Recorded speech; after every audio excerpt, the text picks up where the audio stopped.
Uno de los problemas que tiene Perú el año 2023 es la aviación o el incierto de su aviación o fuerza aérea que tiene actualmente el año 2023 Perú.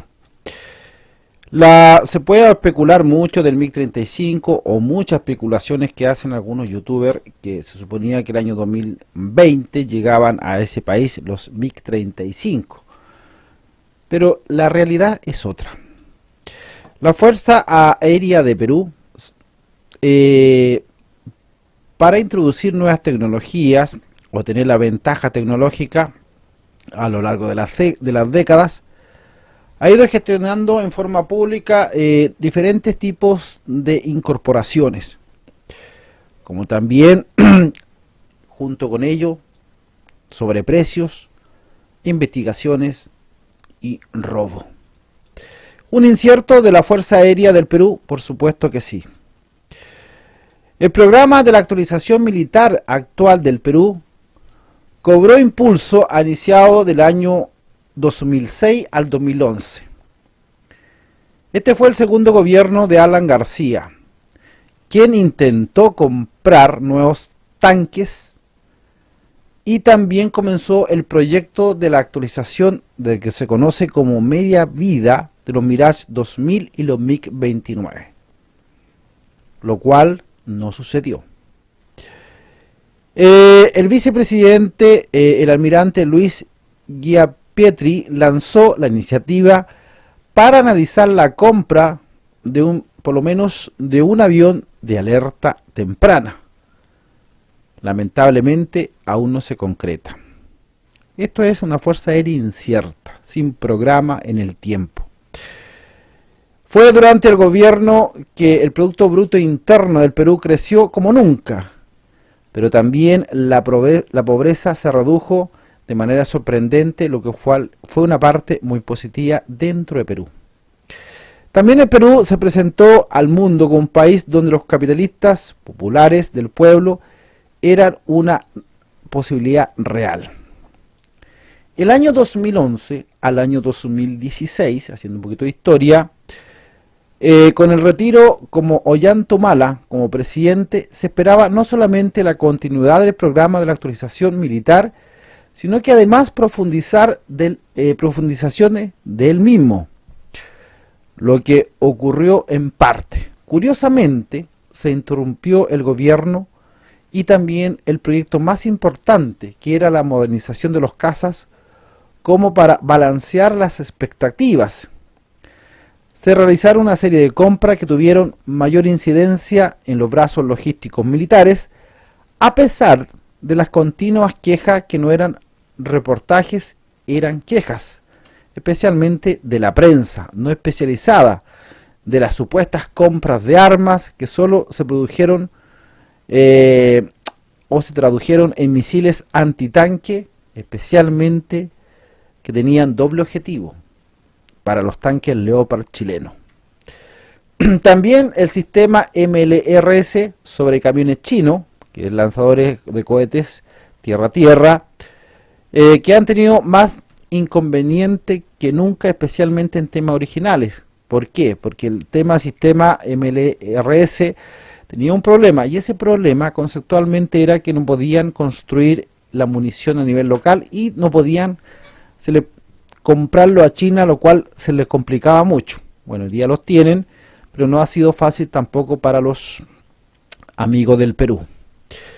En paralelo, el gobierno de Humala comenzó a incrementar el tamaño del aparato estatal, aumentando significativamente los gastos corrientes. Vino la pandemia, endeudamiento externo a través de Pedro Pablo Kuczynski, el año 2016 al 2018.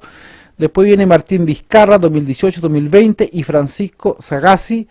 El endeudamiento externo de ese país, especialmente el Perú, se vuelve al final complejo para el crecimiento y el desarrollo de ese país. Y aquí comienza la pregunta.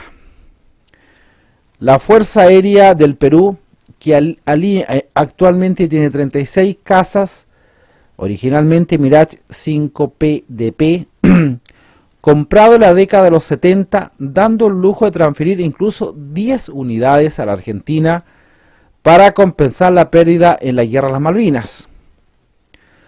Más de 50 cazabombarderos Sukhoi Su-22 que tuvieron legendario servicio dentro del Perú, junto a la decena de aviones de soporte aéreo como los A-37 Dragonfly, el bombardero Canberra, avión de entrenamiento avanzado como el MB-339A, y también frustrando un proyecto para la implementación de un proyecto para una planta de ensamblaje de aviones MB-339A.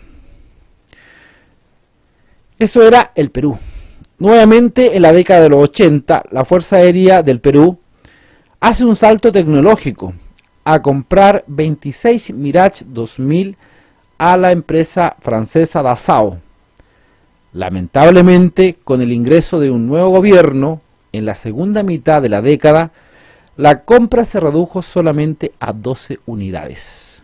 Incluso ahí hay una corrupción de sobreventa con esos tipos de casas. Esta decisión que llevó a los gobernantes del Perú a tener estas unidades, llegó el momento preciso que Ecuador pudo de cierta forma ingerirse directamente en lo que se conoció como el conflicto de la CENEPA, el año 1995. El gobierno peruano desde entonces busca compras de armamento en el exterior, los plazos de entrega de aviones de combate de nuevas fabricaciones, los descartaba de plano en la inquietud geopolítica sobre el conflicto de Ecuador. Algunos gobernantes, donde tienen residencias fiscales, varios importantes fabricantes de caza, descartaban el caza de origen americano. Y así comienzan los rusos. Se le endeuda a un fondo para las compras realizadas en los años 70 y los franceses habían elevado el costo de los Mirage 2000.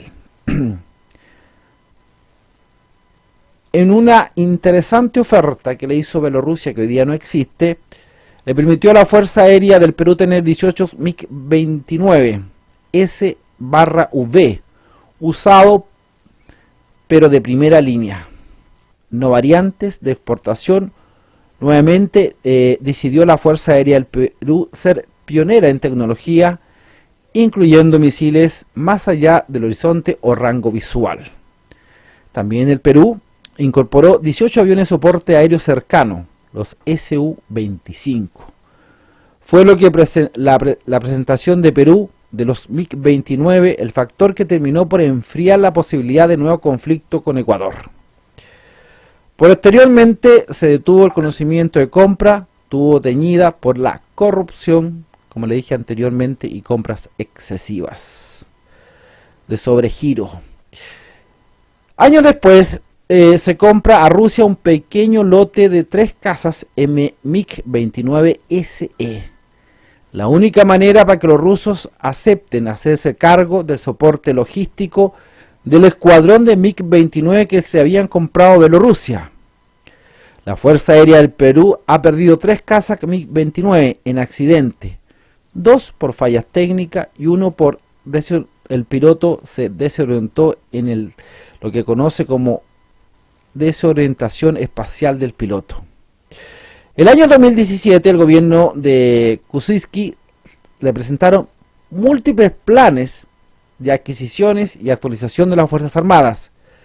Desde entonces, lo que poco se ha avanzado, a paso tortuga, es la parte operativa de los aviones caza FAC de la Fuerza Aérea Peruana, que han sido un soporte aéreo cercana de los Su-25, que han sido recuperados en forma paulatina en servicio por unos 10 años más. ¿Qué pasa con los MiG-2000 y los MiG-29? Se aproxima de manera sostenible el final y el ciclo de vida, porque solo la presidencia del Perú, Rafael López, y su candidato vicepresidente almirante Jorge Montoya exponen en su debido momento que deben involucrar las Fuerzas Armadas y su equipo de actualización y modernización. Existe la posibilidad que la Fuerza Aérea de Perú corra la misma suerte que corrió la Fuerza Aérea Argentina, que se quedó sin caza supersónico al retirar los Mirage tercero/quinto, una alternativa para evitar tamaño de propósito, es el mercado de segunda mano, pudiendo el Ministerio de Defensa sondear las horas remanentes que tiene el Mirage 2000 francés, especialmente a los Emiratos Árabes Unidos o Qatar. Sopesar la voluntad de los gobiernos. Es una pregunta. Si es la necesidad de los gobiernos reemplazarlo o comprarlo. Para vender a precios razonables casa de ala Delta, más complicada que comprar casa MiG-29 por las sanciones que aún pesan sobre Rusia, siempre teniendo en cuenta que las compras de equipos militares queda supeditada a la salida de la crisis económica que atraviesa actualmente el Perú. Esa es la Fuerza Aérea del Perú. Una pregunta recurrente: ¿qué va a suceder o qué va a pasar con la Fuerza Aérea del Perú si con el tiempo se está quedando sin casas? Los MiG-29 pasaron a reserva, quedando solamente los MiG-2000 y algunas variantes, lo que implica que de cierta forma el gobierno actual, difícil o casi nada, va a ser con la Fuerza Aérea del Perú. ¿Preocupante? Sí. ¿Podría pasar lo mismo que Argentina? Esa es la pregunta que se las dejo.